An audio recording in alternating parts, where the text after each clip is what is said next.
បាទគោរពជម្រាបសួរពុកម៉ែបងប្អូនបាទជាទីគោរពទីស្រឡាញ់ទាំងអស់គ្នាបាទថ្ងៃនេះផងដែរពុកម៉ែបងប្អូនបាទខ្ញុំបាទនរិទ្ធមានជាតួអង្គថ្មីទៅដែរពុកម៉ែបងប្អូនបាទតួអង្គគុជចិនឌាបាទដែលខ្ញុំឲ្យហៅសនាមលោកថា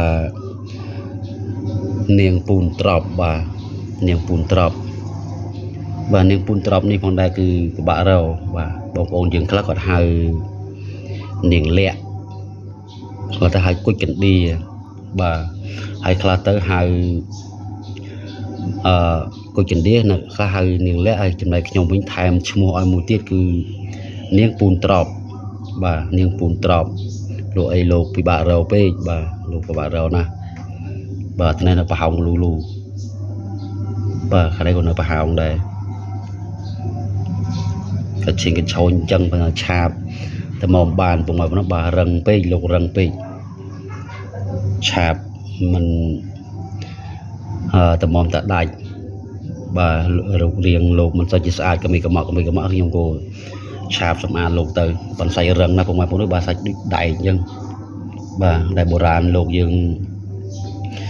ឲ្យឈ្មោះថាពីដើមដូនតាយើងថាឲ្យរកគុជចិនឌាដែលរឹងដូចដែកបាទឲ្យរឹងរកគុជចិនឌាឲ្យរឹងយកមកប្រើបាទគុជចិនឌាលោកប្រាប់ថាគុជចិនឌាដែលរឹងដូចដែកបាទហើយឥឡូវនេះគឺបានហើយបាទដូនតាបុរាណយើងប្រាប់អញ្ចឹងថាឲ្យរកគុជចិនឌាណាដែលរឹងដូចដែកយកមកប្រើហើយនេះរឹងដូចដែកចំតួដូចគាត់ថាមែនបាទ 100% គឺឆាបតតែឆាបមើលបានដឹងថាលោករឹងប៉ុណ្ណាហើយដឹងថាមើលទៅសាច់គុជពិតប្រាកដ 100% ឬក៏មិនមែនជាគុជបាទកាលណាយើងឆាបមើលអញ្ចឹងមិនដឹងតែបើយើងមិនឆាបយើងមិនស្អីដឹងដែរបងប្អូនបាទហើយតួអង្គលោកនេះក៏អញ្ចឹងដែរធម្មជាតិអញ្ចឹងក៏តែឈៀងគេឆោអញ្ចឹងតែម្ដងមកនេះប្រហោងលូប្រហោងធ្លុះទៅខាងនេះម្ជាងកន្លែងនេះអាចចងប្រើបានប្រហោងខ្លងជាផ្លូវរបស់លោកហើយខ្មៅសាច់ស្អាតហ្នឹងបងប្អូនអើយបាទដូចដែកអញ្ចឹងតែបើឆាបជាមួយម៉ូទ័រយើងនេះលន់ទៅអត់មានទេអត់ចូលទេបាទឆាបទៅលោតពលលោករឹងសាច់រឹង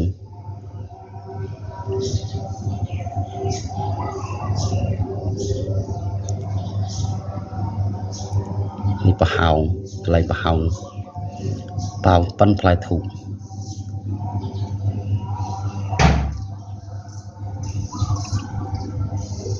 នាងពូនត្រប់បាទហ្នឹងហើយអរគុណណាស់ពុកម៉ែបងប្អូនបាទ